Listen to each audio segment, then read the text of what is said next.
Hello. So in the beginning of week three, we kicked it off using data structures. And we spoke about the various types of data structures we have. We spoke about matrices, we spoke about vectors, arrays, data frames, and lists. And we try to understand their differences. Today we will tackle what we term as index. Now, an index is simply like a position. It helps you to take a hold of a certain value. So we'll talk about because all of these structures, okay, all of these structures have positions or they have elements. Sometimes you want to target one of them, and that is what we are going to do today. We are going to target specific elements. So let's look at what indexing is. Indexing is simply the process of like targeting specific data or subsets within a vector, a matrix, or a data frame. This is because often you have vectors, matrices, and data frames containing more elements. And sometimes you need to grab only a piece of that element. Or sometimes we call it a slice. You need a certain range of or a subset of that element. And when that happens, you try to index it. Okay? Index it. Use the index to kind of take a hold of it. An index becomes useful because I said this that because a list or a vector or a matrix usually contains several elements, and you may need a specific element or a handful of them. You wouldn't need the entire set to work with. And that's why indexing is important. So as we spoke about data structures, indexing also needs to be mentioned because the type of indexing you use will tell which data structure you are targeting. Okay.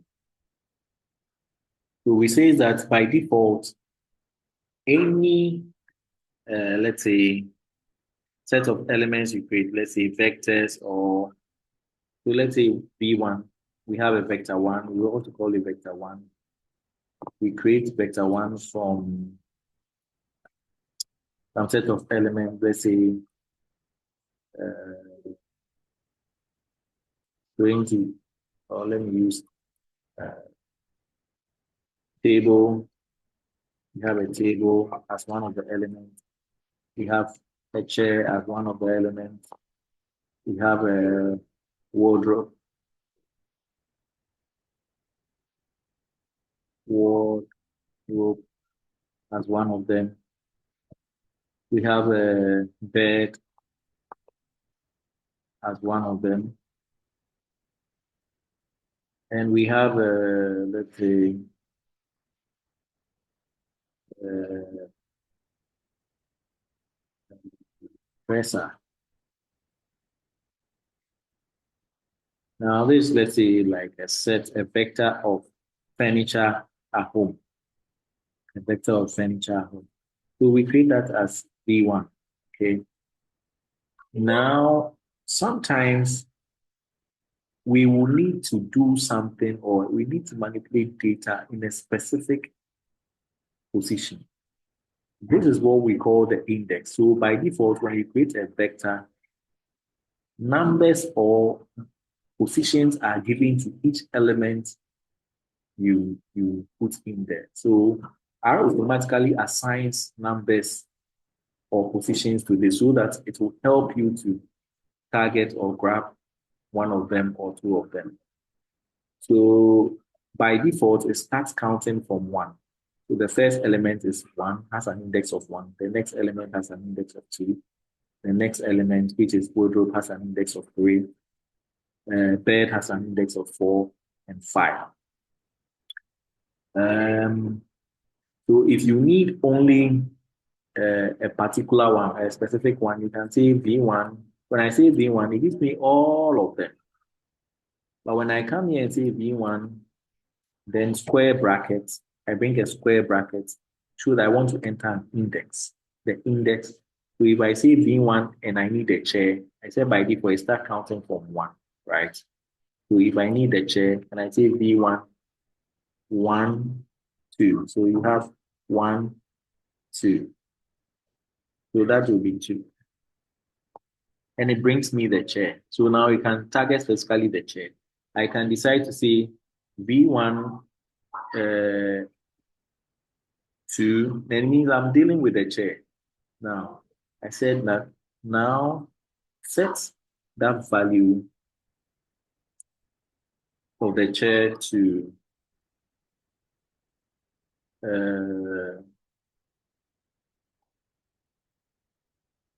center table.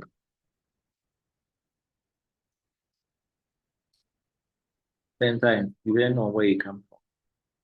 Or coffee table. Let me not get coffee table.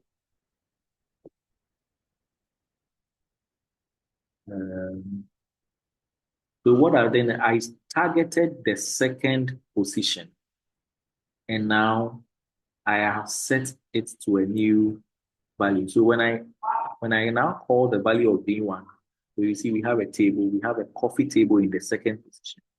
We have this in the third, so that's how useful you can grab certain elements out of many elements and do some data manipulation with them. Okay. So that's how come we are talking about indexing today.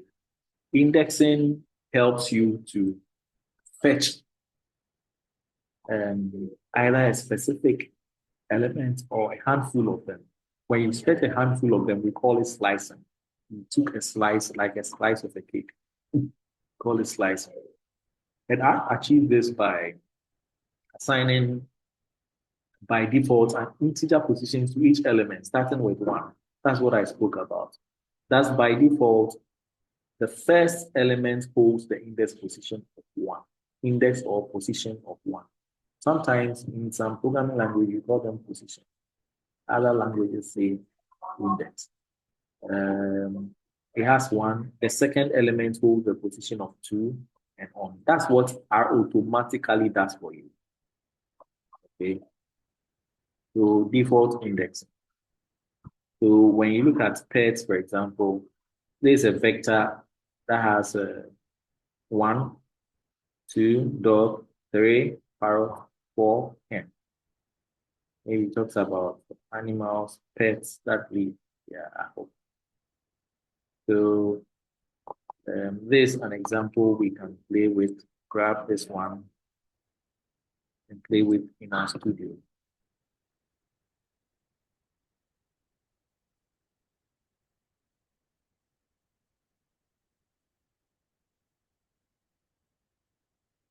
Now we have this here.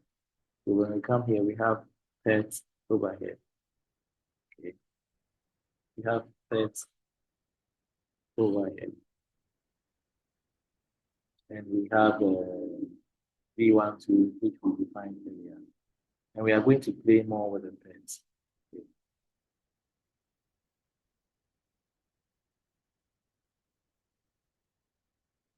Let's play more with the pets. So, like earlier we said, by default, the index of the first element is 1. So by default, automatically, that's what happens with R. R automatically sets that for you. And we are going to look at some of the things that are outputted here and how we can get a slice of them. So when we bring pets and 2 here, we are targeting what? The second position. So first, second. So it will output the element in the second index. Here's the second index, which is dog. Okay. So let's try that to see pets and the second position. Okay, we have dog. Okay. And 1 column 3 means 1 to 3. So give me the elements from the first index to the third index. Okay. First index to the third index. So you have it returning cat, dog, and parrot. Let's see how that works. So pet, then the first index to the third index. So cat, dog, and parrot. Okay. So sometimes this is what we call slicing. You can slice a subset of them. You can take a couple of them at the same time. Okay. And the way we slice. And if you want multiple values, um, let's say 1 and 4, what you do is you separate them with commas. Okay. However, if it's a vector, you need to bring this C here. If it's a vector, you need to bring this C here. This is because that same nomenclature is taken up. So if you need the first and the fourth items, you don't write pairs and you come and say 1, 4. It will flag an error because it will identify this as a vector position, as a matrix position. We haven't gotten there yet, but when we get there, you understand why. And so instead of doing that, you say 1, you bring a C, we mean concatenate outside. Then now you're able to fetch the first and the fourth. So the first here and the fourth element. Okay. Then, so this is what we just did. So we say it's output element in the first and the fourth position. Then when you see this 4 to 1, but this time, look, the fourth position is beginning and the first position is ending. It means reverse the order. Okay, reverse the order. Start from 4, the range should start from 4 and it should end at 1. So if you usually want to, let's say pet has a specific order, cat, dog, parrot, hen. If I want to reverse the order in which the elements exist, I just say pet and I say the last element should come first. The last element should come first, which is 4, and the first element should come last. When I do this, now you see it has reversed the order. Hen comes first, followed by parrot, followed by dog, followed by cat. Yeah. So that's one way. And then PET 6, it means fetch me the sit index. Now, there are only 4 elements here. So if you ask for the sit element, it's going to output NA, not available, as the element doesn't exist. And if you say P4, this is an assignment operator, actually. This is an assignment operator. It means that you are assigning a value to this index or to the fourth position. So when you do that, it means that what you've done is that, and it will go and override the existing one. Okay. So go and override the existing one. So initially we have pet, cat, hen as a fourth position. If I come down here and then write this, it means I grab the fourth index and then replace it with rabbit. So now that has happened. When I output pets, I have cat, dog, parrot. Instead of hen, now I have rabbit as the fourth element. So you can also temper with the elements of a data. You have the data structure, you have it. In the meantime, we are focusing on vectors. Okay. So, and we have -3. -3 here. When you see minus, it means that strip off or knock down the value following. So -3 means knock down the value in the third index. Okay. So we have PET, parrot is in the third index. If I say -3, what happens is, so now, wow, it's knocked it down. And it brought me a slice of it. When I say PET, it's still in there. So it brought me a slice of a knockdown value. Okay, a knockdown value. It's not permanently gone, but knock down and then bring me the out. Okay, so that's what it means. When you see a minus, it means knock down that particular item and then return the final output. All right. So that's a bit about ways you can play with indexing. That's why indexing is important. And by default, it starts from 1 to other languages may start from 0. It's important to mention that. It's important to mention that other languages start from 0. And let's look at examples with matrix indexing. Okay, matrix indexing. We spoke about matrices and we said, okay, now based on this thing that we have, we are going to build a matrix of the vector we had. Okay. So what vector do we have now? What vector? We have a vector pairs, right? This is a vector pairs, the vector pairs we created. Okay, so there's a vector. So I want to form a matrix out of that. I say M1 should be the name of my matrix. And I use the matrix function. And then I say my data should be equal to pairs. Pairs is my data. The number of rows should be 2. And voila, I have a new matrix, as you can see here.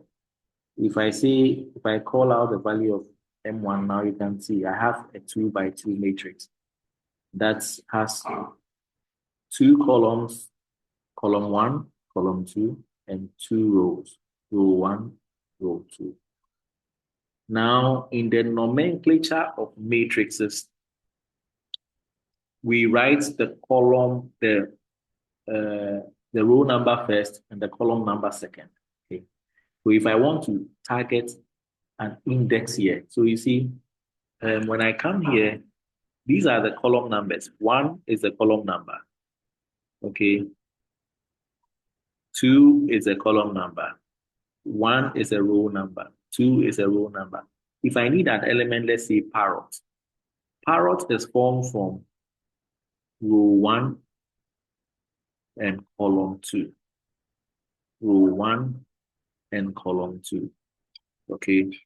So if I need the element parrot, I'm going to say M1, then bring a square bracket, then write row 1. The row number comes first, then the column 2. When I do that, it fetches me parrot from there. So first thing is the row number comes first. So in a square bracket, you have this. That is why if you need 2 elements in a vector, let's say you have a vector and then you need 2 elements and you go and write vector 1.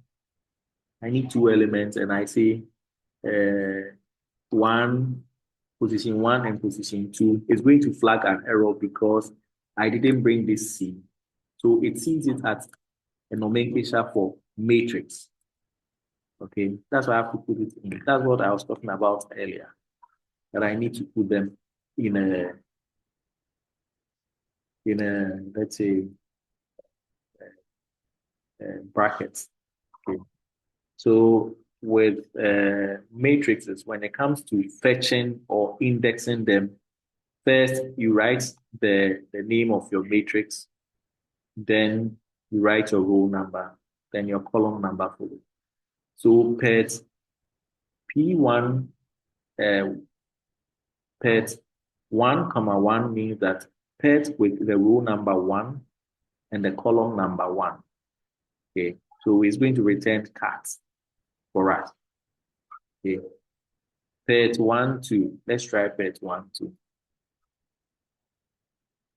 Pet 1, 2. 1, column 1, no, row 1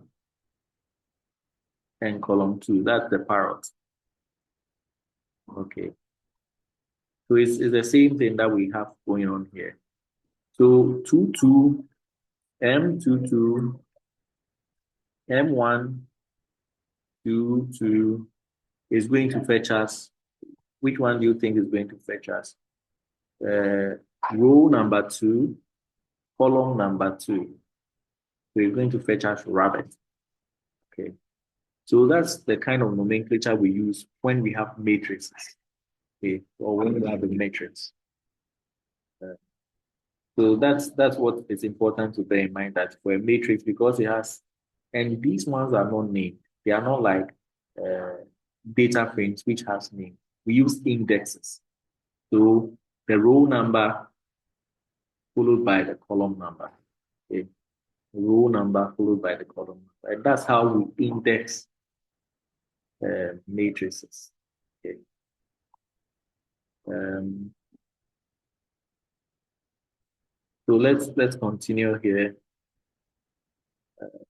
There is also a similar thing that we were doing. This one, it targeted 1, 1. Where is 1, 1? 1, 1 is over here, the cat. And it says that it should assign the word horse to it. So it replaces the cat with horse. So the new vector will have a horse here. And this one has, now we see range existing. I said this one, the first one is the row number. So it says that starts from row 1 to 2. Row 1 to 2. And column 1. Column 1. So this time, fetch me row 1 and 2 and column, the elements in row 1 and 1 and column 1. So it's like 1, 1, 2, 1. Okay. 1, 1 is cats. 2, 1 is what? 2, 1 is dog. Okay. So cat and dog. So it means that it will fetch you the elements of the first column. So let's try that and see. And let's say our matrix is here, M. We say M1, and we define this. And then you see it fetches cat and dog. Okay, so this is like 1, 1. 1, 1 is what? Cat. 2, 1 is dog. Okay. And so that's a way we index matrices. And there's a similar thing. 1 to 2, then 2. So 1, 2, row 1, column 2, we parrot. Row 2, column 2, we rabbit. So it will fetch you the elements of the second column. Okay.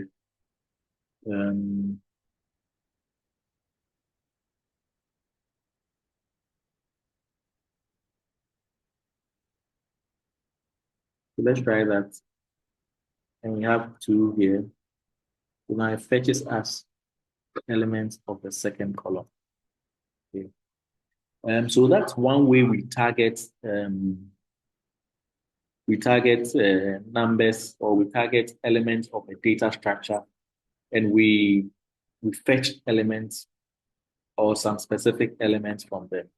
Let's look at custom naming or custom index. So sometimes when you have a lot of elements that are by default named with numbers, like for example, we have, let's say, a vector here. And if we have 1,000 of elements, all of them 1, 2, 3, 4, 5, 500, 600, it's difficult to sometimes even remember the position or to count and know which position the item is. It's difficult. So what you can do here is that you can name them and give them specific names. Okay. So I said that over here, for this particular vector, instead of saying pet is cat, dog, parrot, I said, okay, I want to give them specific names. So once I give them specific names, they kind of become an alias to the one. Okay, so instead of saying one is cat, I said meow is cat. This means that when I'm going to fetch a cat, I can use meow. And let's look at that, how that will be done. So these are pets, but they have specific names. Name equal to, then the value, the element. Name equal to the element. Name equal to the element. Remember that we separate each of them with commas. Okay. So now that happens, and if I say pet one, it will bring me the first element, which is cat. Okay. But if I have 1,000 items and I can't remember the value or the number which specifically identifies that particular element, I can just remember the name. So I can say pet, and instead of writing 2 or 3,000, I can say back here. And it will fetch me the corresponding element that is assigned to back. Okay, so this is how uh, naming your elements sometimes helps. So when you do that, you give them custom names, and the names that depends on you. What you want to give them or what you can easily remember is what you choose for them. So it's important to have that in mind, and then always make sure that you give them a name that you can easily remember and easily fetch. Okay, so that is one thing with custom naming. Okay, so you can over here demonstrate how. So you say that the index of the first element cat, which is one by default, gets changed to meow. So now the index instead of one is meow. So you can fetch it from there. Okay. So when I type pet meow instead of pet one, it will fetch me the output of cat. The advantage here is with this kind of indexing is that you only need to remember the name. Some people call it, or in other programming language, you call it the key. So you have a key value, key value, key value, or the name value. Okay.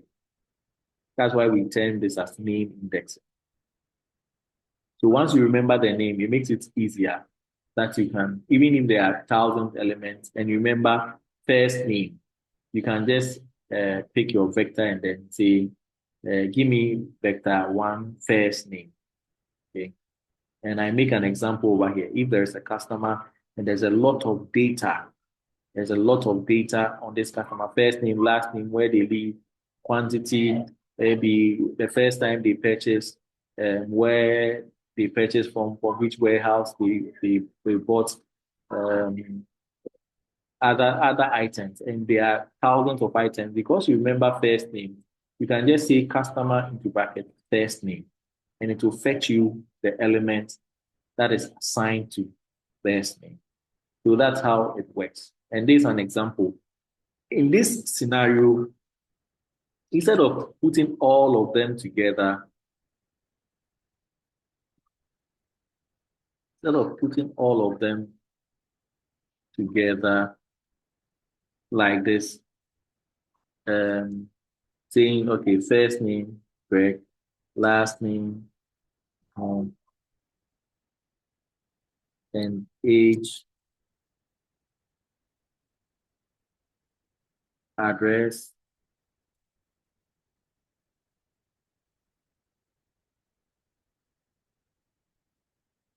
and quantity. Instead of putting them all of them together and then saying brackets this way, we think it's clearer, it's more legible to do that. If I do it, it's the same thing you get here. Customer Greg, this, that. And it's more legible to do it this way. Okay. It becomes easier to read the code.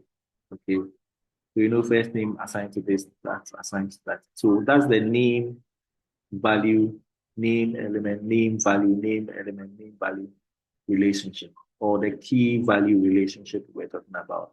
But remember, when you see this ahead, it's a vector. So we have a customer vector that contains this data. If I need information on the customer, I can just come and say, this customer, what's his first name?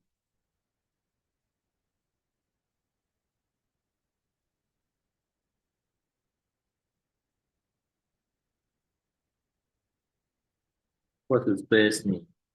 And it will fetch me the first name. The first name is correct. And if I need their age, I can say customer, instead of saying customer, the index maybe 2,950. So I can have a specific, and the beautiful part is if the order of the elements are swapped, if the order of the elements are swapped, because they have a name pairing to it. If let's say, um, so let's say that over here, I decided, okay, well, instead of first name, I want last name to come first. I want last name to come first, and I want the first name to follow. If I swap the order, I'll still get the same results because once if I look for a customer and I say the last name, it's going to still bring me the Kwan one. Okay. But in other cases where by default indexes, and let's say I have a Kwan as an element, I have Greg. So this one will have position one, that one will have index two, that one will have index three. So if I swap the positions of the elements, that means that now a Kwan here will have one, and this one will have two. So when I call a customer one over here, I'll get a different value, which is great. I call customer one over here, or into square bracket one over here, I'll get a different value, which is so sometimes that's where the confusion is. When the position of the elements are changed, or due to maybe one or two issues, an item was deleted. So what happens that, okay, so let's say here I have five elements, number one, number two, number three, number four, number five. Okay. If I say that, okay, well, two should be deleted. When I delete two, what happens is the four now comes into place of three, and the five now jumps into the place of four. So the indexes have also changed. Okay. So if you have a, let's say, a custom name for them, anyhow you call it, it will come out. Okay. Anyhow you call it, it's going to come out. Even when the indexes change, it will still going to come, still going to come out. So um, there's an advantage of using things this way. And that's about indexing. Okay. As we work with indexes, we might do more or we might go deeper, but I needed to introduce that to you so that you know that, okay, well, this is what indexing does. It helps you fetch maybe a specific element or a subset group of elements from your entire data set. You can slide only a few that you need, or you can decide to use, let's say, only specific elements. Okay, so hopefully we'll be seeing indexing as you go along the way. If you see anything with, let's say, a square bracket, then it means that some sort of indexing is going on, like customer base means they are targeting basically an element in there somewhere. Okay, or you see square one, and it means that something like that is going on. Okay. So that brings us to the end of the tool. The tool was kept simple. We decided to work on data structures, and we decided to work on indexes. This is because the structure of data also tell how you are going to index it. That's why we needed to go through data structures. And then also, now you understand how to index a vector, which is an example we did here. Okay, an example we did here, a vector, which is pet. Okay, and that's how to index vectors, and you understand how to index matrices. Okay, and there are ways which you can index arrows, and there are ways which you can index lists. So all of these things will come into play in due time or with process of time. I wish you all the best as we enter the third week. We enter the fourth week. This is the third week. We are completing it. So what I'll say, once we reprogramming is always practice. Practice what you are taught, practice the new things you learn, try and then get your hands dirty with the terminal. Don't be afraid to make mistakes. Don't be afraid to see errors. It's part of the learning process. Okay. So I wish you all the best. Bye for now.